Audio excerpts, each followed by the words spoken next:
ये इसलिए सुना रहे हैं कि आपको विश्वास तो आपको है ही है और पक्का हो जाए।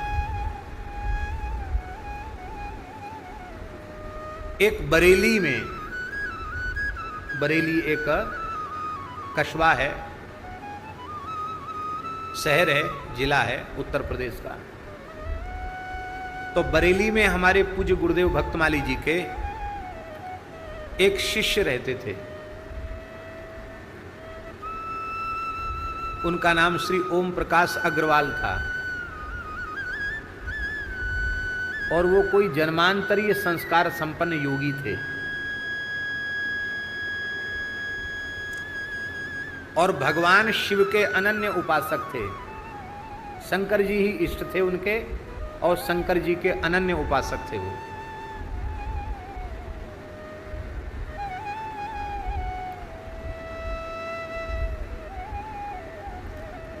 तो उनको महाराज जी ने ध्यान में दर्शन दिया था और ध्यान में दर्शन दे करके उन पर कृपा की और उनको दीक्षा भी प्रदान की ध्यान में।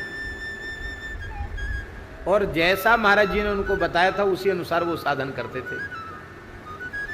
और अभी महाराज जी का दर्शन प्रत्यक्ष उनको हुआ नहीं था, ना महाराज जी ने उनको देखा ना उन्होंने महाराज जी को देखा, और साधन चल रहा है। मंच पे कहने की बात नहीं है, वे रेलवे में एक बाबू के क्लर्क के पद पर नौकरी करते थे और साधन करते करते उनकी ऐसी स्थिति हो गई थी कि उनके षटचक्र भेदन, कुंडलिनी जागरण और समाधि ये सब कुछ उनको प्राप्त हो चुका था और वे निरंतर अनहद नाद का श्रवण करते रहते थे। ऐसे थे। तो वो एक बार एक ब्रजवासी गिरिराज जी के रहने वाले पंडित गौड़ जी, वो रेलवे के अधिकारी थे, उनके घर में कोई उत्सव था तो रेलवे के कर्मचारी हिसाब से इनको भी बुलाया। उनके घर में महाराज जी की फोटो थी तो महाराज जी का चित्र देखकर उन्होंने कहा ये तो गुरुजी हैं मेरे, आपके गुरुजी कहाँ, आपने कब देखे? बोले हमारा इनका ध्यान में संपर्क हुआ और वहीं इन्होंने कृपा कर दी मेरे ऊपर, मैं इनका शिष्य, मेरे गुरुजी हैं। तो उन्होंने बताया कि वो सुदामा कुटी रामानंद पुस्तकालय में महाराज जी रहते हैं, पहले गोवर्धन में रहते थे, उन्होंने पता बताया। तो वो यहाँ आए ओम प्रकाश जी, ये मेरे सामने की घटना है। महाराज जी शायद प्रेस में कोई काम था चले गए थे और वो आकर उन्होंने महाराज जी के आसन को साष्टांग प्रणाम किया और वहीं पद्मासन से वो बैठकर शांभवी मुद्रा में ध्यानस्थ हो गए, समाधि लग गई उनकी। और महाराज जी थोड़ी देर बाद आए तो मैंने जो अपनी आंखों से देखा, महाराज जी उसकी ओर देखकर खूब मुस्कुराए और कुछ भावुक से हो गए और हम कुछ कहना चाहते थे तो महाराज जी शांत रहो। महाराज जी आराम से अपने आसन पर बैठ के अपना काम करने लगे। थोड़ी देर बाद उनका ध्यान खुला, तब उन्होंने महाराज जी को प्रणाम किया। अच्छा, एक बात और उन्होंने विशेष बात बताई। उन महानुभाव ने आते ही हमसे कहा कि आप हमको नहीं जानते हो पर हम आपको जानते हैं। हम तो विद्यार्थी थे, क्या जानते हैं? बोले आप हमारे गुरु भाई हो, हम आपके गुरु भाई हैं। मैं मन में सोचा कि इस आदमी को मैं पहली बार देख रहा हूं, कहता हम आपके गुरु भाई हैं, चलो होंगे। बाद में महाराज जी के पास वो कुछ दिन 2-3-4 दिन रहे, फिर गिरिराज जी भी गए, सब जगह दर्शन किया। तो महाराज जी को पत्र लिखते थे तो भगवान महाराज जी भी उनको पत्रोत्तर देते थे। तो महाराज जी पत्रोत्तर में लिखते थे, भगवान उमा वल्लभ आपका सर्वविध कल्याण करें, भगवान सदाशिव आपका मंगल करें, ऐसा महाराज जी लिखते थे। और वो इसी तरह से श्री उमा वल्लभो विजयते करके वो महाराज जी से पत्र लिखते थे। शंकर जी के प्रति बड़ी निष्ठा थी उन्हें। महाराज जी की कथा भी उन्होंने बरेली में कराई।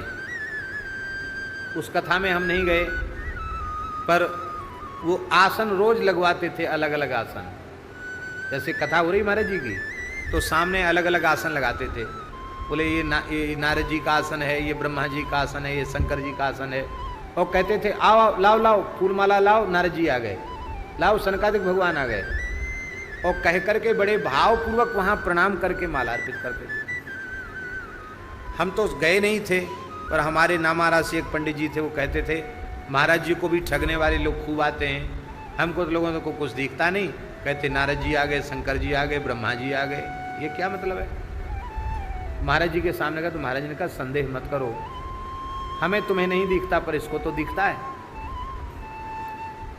तो एक तादात्म्य वाली बात बता रहे हैं, केवल उसको उस व्यक्ति की महिमा बताने के लिए ये सब बात संक्षेप में कहनी पड़ी। तो एक माता जी अच्छे अंतःकरण की, उन्होंने एक बार रोकर, ओम प्रकाश भगत जी रिटायर्ड हो गए थे, सेवानिवृत्त हो गए थे, उनसे कहा कि आपने जिन गुरुजी की दीक्षा ले रखी है हमको भी ले चलो, उनसे कुछ दीक्षा दिलवा दो जो हम भजन करें, साधन करें, हम भी राम नाम की दीक्षा उनसे लेना चाहते हैं।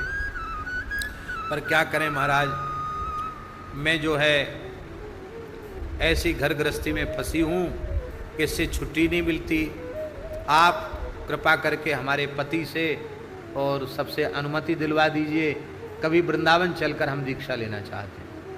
तो उनको रोते हुए देखकर वो भावाविष्ट हो गया ओम प्रकाश भगत, और उसने कहा कि रो मत, गुरु और शिष्य की आत्मा दो नहीं एक हो जाती है। अग्रवाल था वैश्य, बोले गुरु शिष्य की आत्मा दो नहीं एक हो जाती है, लो मैं तुम्हें दीक्षा देता हूं। जबकि वो दीक्षा वीक्षा नहीं देते थे किसी को। उसने तुरंत भावाविष्ट होकर के उस माता जी की कलाई ऐसी पकड़ी जैसे कोई वैद्य नाड़ी देखता है। ये सत्य घटना है गुरु जी। जैसे ही ओम प्रकाश भगत ने उस माता जी की कलाई पकड़ी, कलाई पकड़ते ही संपूर्ण देह में श्री राम तारक मंत्र गूंजने लग गया।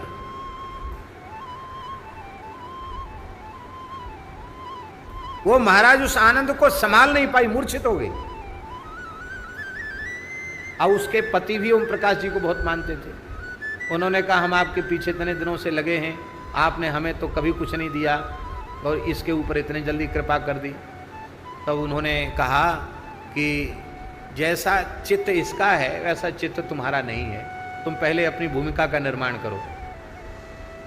अब सोचो, एक वैश्य, एक गृहस्थ व्यक्ति इतना तादात्म्य स्थापित कर सकता है, तो श्री हनुमान जी महाराज का रघुनाथ जी से पूर्ण तादात्म्य हो जाए, इसमें आपको कौन सा आश्चर्य है। इसलिए समर्थ रघुनाथ जी हैं, भगवान को छोड़ करके दूसरा कोई समर्थ नहीं।